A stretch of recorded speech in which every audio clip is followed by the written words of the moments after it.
오늘 하나님께서 우리에게 주신 말씀은 사사기 11장 29절에서 36절, 사사기 11장 29절에서 36절까지의 말씀입니다. 제가 받들어 읽겠습니다. 하나님의 말씀을 경청하십시오. 이에 여호와의 영이 입다에게 임하시니 입다가 길르앗과 므낫세를 지나서 길르앗의 미스베에 이르고 길르앗의 미스베에서부터 암몬 자손에게로 나아갈 때 그가 여호와께 서원하여 이르되 주께서 과연 암몬 자손을 내 손에 넘겨주시면 내가 암몬 자손에게서 평안히 돌아올 때 누구든지 내 집 문에서 나와서 나를 영접하는 그는 여호와께 돌릴 것이니 내가 그를 번제물로 드리겠나이다 하니라. 이에 입다가 암몬 자손에게 이르러 그들과 싸우더니 여호와께서 그들을 그의 손에 넘겨주심에 아로에서부터 민닛에 이르기까지 20성읍을 치고 또 아벨그라밈까지 매우 크게 무찌르니 이에 암몬 자손이 이스라엘 자손 앞에 항목하였더라. 입다가 미스바에 있는 자기 집에 이를 때 보라 그의 딸이 소고를 잡고 춤추며 나와서 영접하니 이는 그의 무남 동료라. 입다가 이를 보고 자기 옷을 찢으며 이르되 어찌할꼬 내 딸이여 너는 나를 참담하게 하는 자요 너는 나를 괴롭게 하는 자 중에 하나로다. 내가 여호와를 향하여 입을 열었으니 능히 돌이키지 못하리로다 하니 딸이 그에게 이르되 나의 아버지여 아버지께서 여호와를 향하여 입을 여셨으니 아버지의 입에서 낸 말씀대로 내게 행하소서. 이는 여호와께서 아버지를 위하여 아버지의 대적 암몬 자손에게 원수를 갚으셨음이니이다 하니라. 아멘. 어린 시절 순수했던 시절을 혹시 기억하시나요? 물론 저는 지금도 좀 순수한 그런 구석이 있긴 하지만 어린 시절 중에 가장 순수했던 시절이다 하면 떠오르는 기억들이 있습니다. 바로 산타를 실존 인물이라 믿었었던 그런 시절 같습니다. 남자는 태어나서 세 번 운다 라는 이야기를 제가 경상도에서 늘 잘하면서 들어왔었는데요. 이 이야기는 사실 잘 공감이 안 됐습니다. 태어날 때는 기억이 안 나고요. 군대를 갈 때, 결혼할 때 두 개 다 저에게 해당되지 않는 상황들이기 때문에 더 그랬던 것 같습니다. 그런데 산타 할아버지의 존재는 울면 안 되는 이유를 아주 명확하게 해주셨습니다. 우는 아이에게는 선물을 안 주신다라고 기록되어 있는 거죠. 울음이 나올까요? 아니죠. 선물을 받으려면 참아야 합니다. 성탄절이 다가올수록 괜히 한 해 동안 제가 했던 아주 착한 일들을 열심히 떠올리면서 편지에 쓰게 됩니다. 왜일까요? 착한 아이에게 선물을 주시기 때문입니다. 울지 않고 잘 참아서 부모님의 근심을 덜어 주었으면, 착한 일을 많이 해서 이제 칭찬을 많이 받았으면 마땅한 선물을 받아야 하는 것이 우리 어린 시절부터 아주 익숙하게 경험되어 오던 상벌의 방식입니다. 그리고 이렇게 상을 받는 과정에서 기대하던 상과는 다른 것을 받게 되었을 때 우리의 반응들도 우리 몸에는 기억되어 있습니다. 기대했던 상과는 다른 선물을 받아서 속상하기도 하고 아쉬웠던 기억이 있다는 것이죠. 산타 할아버지가 가끔은 산타 할머니가 되기도 하더라 라는 것과, 그리고 우리의 부모님이 사실은 산타 할아버지였어 라는 것을 깨닫게 되는 이 사건 이후에 산타 할아버지는 내가 울어도 착한 일을 하지 않아도 나에게 선물을 주시는 분이다 라는 것을 우리는 알게 됩니다. 깨닫게 됩니다. 그리고 내가 늘 갖고 싶은 것을 맞춰서 주시는 분은 아니구나 라는 사실들도 깨닫게 됩니다.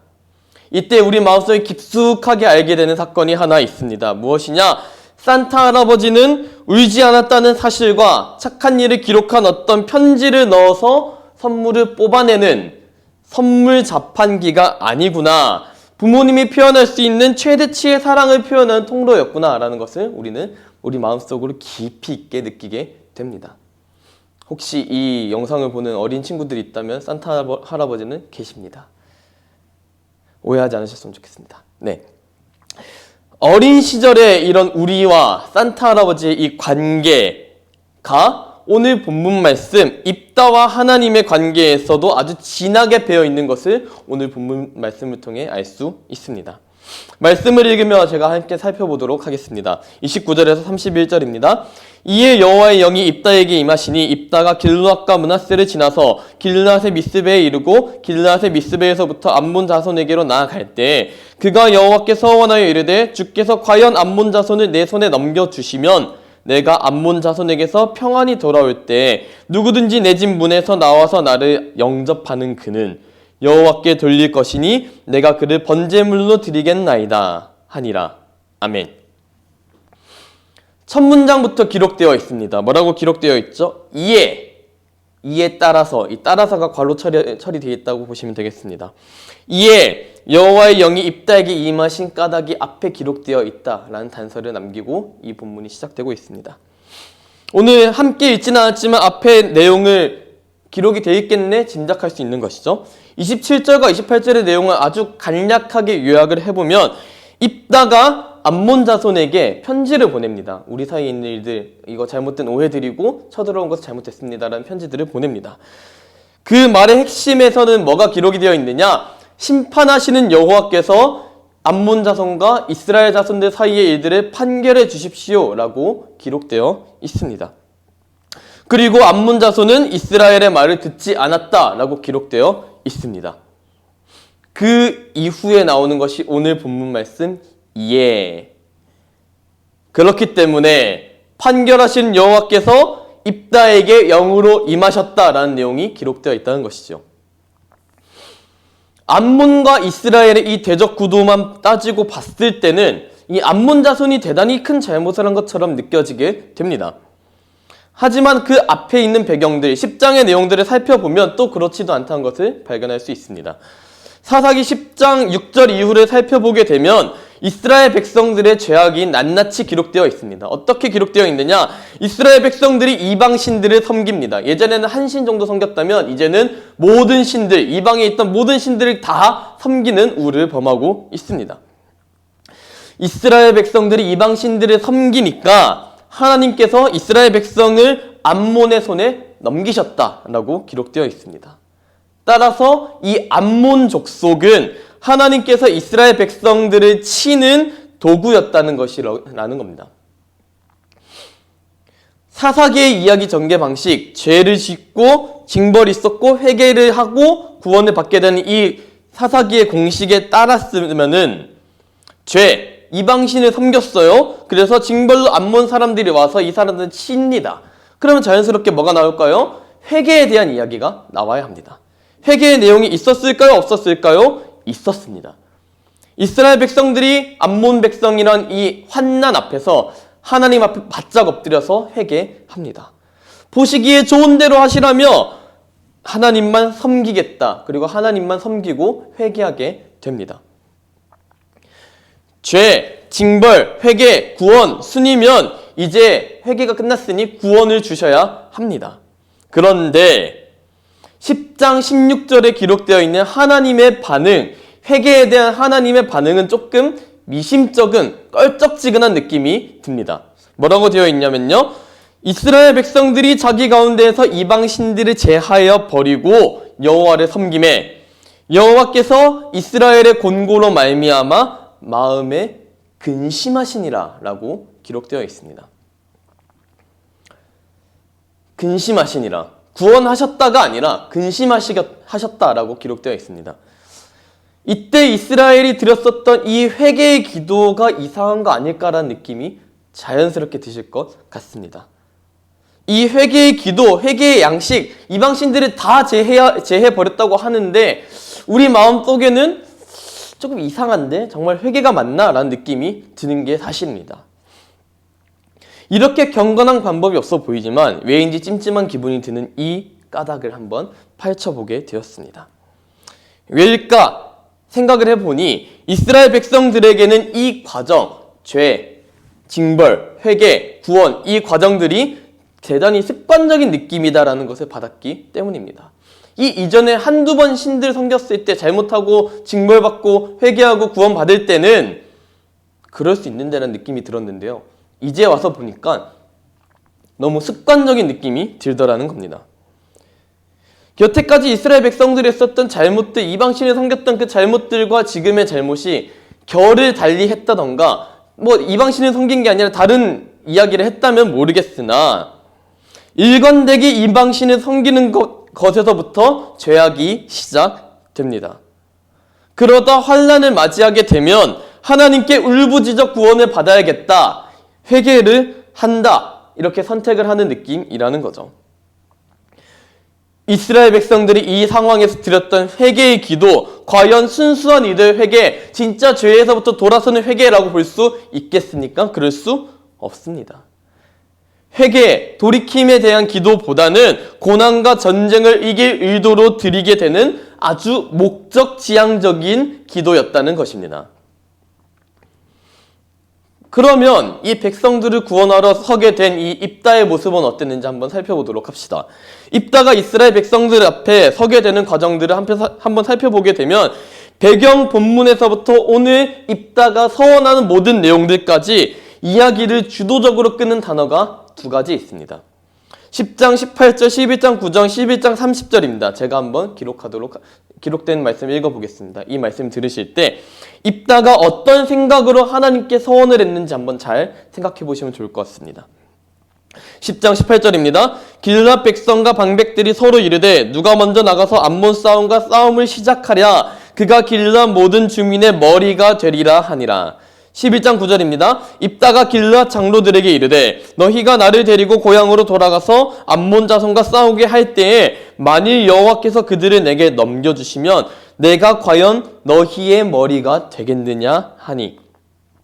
11장 30절입니다. 그가 여호와께 서원하여 이르되 주께서 과연 암몬 자손을 내 손에 넘겨주시면 울지 않으면 상 주시는 산타 할아버지처럼. 입다가 원했던, 울지 않았었던 것은 암몬 자손을 내 손에 잡는 것이었습니다. 울지 않으면 상 주시는 그 산타 할아버지 이야기처럼 입다는 하나님께 그런 관계로 나아갔다는 겁니다. 입다가 원한 상 뭐였는지 기록된 것 중에 쭉 끌고 온 내용 뭔지 기억나십니까?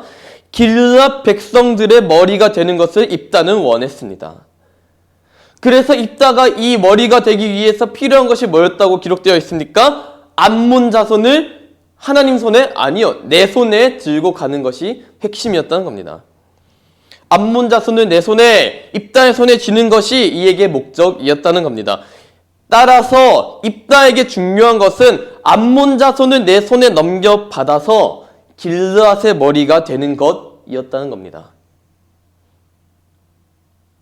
암몬 자손의 수급을 받아서 자기가 길앗 백성의 머리가 되는 것, 이게 입다의 구원이었습니다.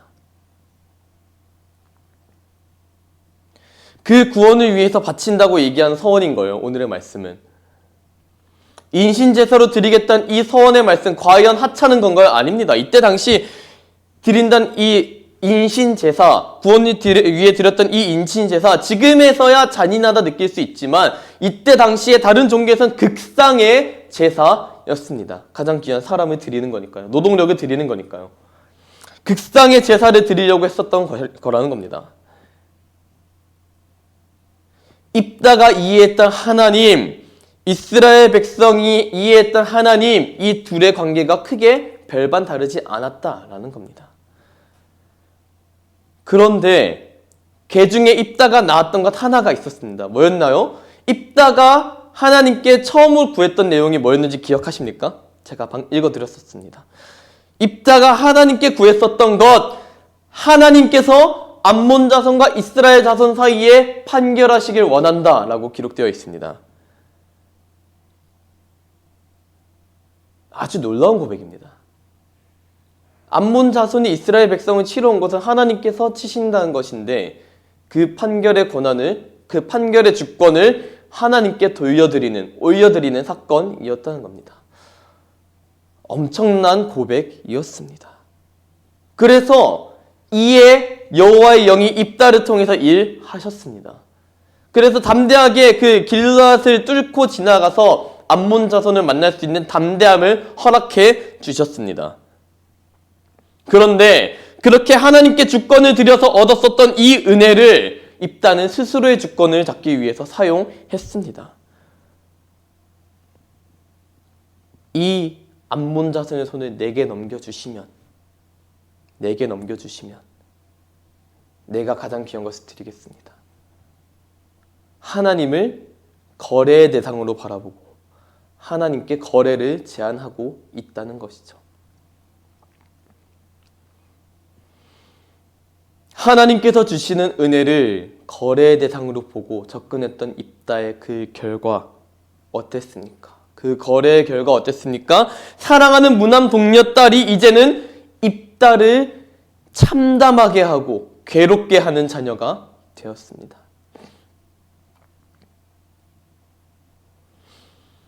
하나님께서는 우리의 재물을 넣고 원하는 은혜를 뽑아주시는, 우리의 선한 일들을 넣고 내가 원하는 것을 뽑아주시는 도덕적인 자판기가 아닙니다.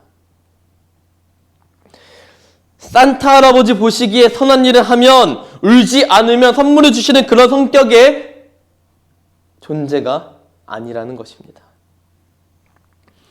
내가 생각했을 때 나에게 가장 귀한 것, 극상의 것을 드릴 테니 대신 내가 원하는 것 들어주십시오, 만들어주십시오, 이루어주십시오, 제안하고 거래할 대상이 아니라는 겁니다. 입다가 섣부르게 서원해서 그 얻었던 슬픔 어땠습니까?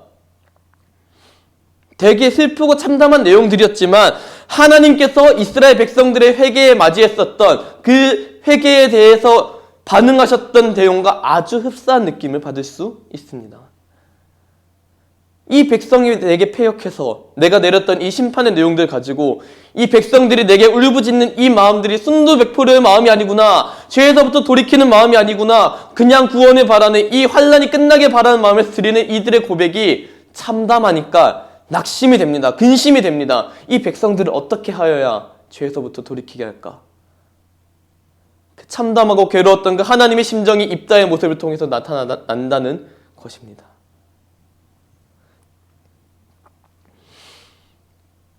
그 하나님께서 이스라엘 백성에게 느끼셨던 그 막막함, 참담함, 회개를 구원의 수단으로 여긴 이 백성들에게 이제 어떤 것으로 구원을 이야기해야 할지 모르겠을 그 참담함, 그 막막함 앞에 입다가 느꼈던 그 감정이 우리에게는 과연 복이 아니다 라고 이야기를 할 수 있을까요? 회개의 자리로 나아가는 것 매우 힘듭니다. 잘못한 것을 인정하고 하나님 앞에 내어드리는 것 정말 어려운 일이 맞습니다. 그러나 이 죄에 대한 명확한 인식과 이 죄의 무게에 대한 명확한 확실한 돌이킴이 없이는 반쪽짜리 회개에 불과하다는 것입니다. 당장에 닥칠 어려움을 피하기 위해, 환난을 피하기 위해 드리는 회개라면, 회개를 통해 무언가를 얻기 위한 것이라면 하나님께서 기뻐하시는 회개가 아니라는 것을 우리는 알아야 한다는 겁니다.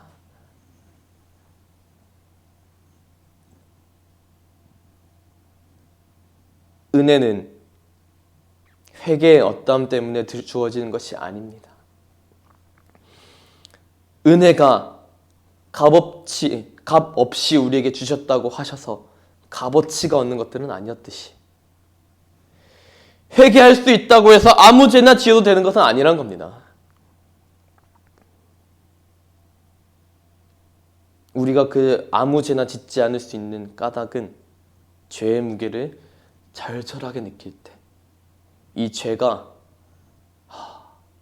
너무도 나를 낙심되게 하고 내가 이겨낼 수 없고 하나님 앞에 엎드리지 않으면 어쩔 수 없다는 이 절절한 마음이 있을 때에야만이 우리에게는 은혜의 무게가 제대로 느껴지게 될 것을 확신하며 여러분들께 소망을 전합니다. 우리가 느끼는 죄의 무게만큼 은혜의 무게로 함께 하시는 하나님을 경험하는 저와 여러분들 되기를 간절히 소망합니다. 함께 기도하시겠습니다. 사랑이신 하나님, 기도를 하다 보면 하나님께 나아가는 것을 수단으로 여기게 되는 경우들을 많이 마주합니다. 하나님 은혜 앞에서 얼마나 많은 제안을 드렸는지, 하나님의 은혜 앞에서 값으로 무언가를 사려고 하는, 흥정을 하려고 하는 어리석은 시도를 얼마나 많이 하려 했는지 우리가 바라보길 원합니다. 그리고 그 자리에서 회개하기 원합니다. 우리가 드리는 이 회개는 죄에 대한 깊은 깨달음과 어찌할 수 없는 무력감, 참담한 괴로움이 수반됩니다. 죄의 자리에 앉은 우리를 보시며 하나님께서 우리에게 느끼셨던 그 감정, 그 마음으로 하나님께 우리가 다시금 응답하길 원하니 죄의 무게에서 은혜의 무게를, 감격을 경험하는, 다시 발견하는 우리 모든 성도님들 될 수 있도록 우리 성도님들 가운데 은혜로 함께하여 주시옵소서.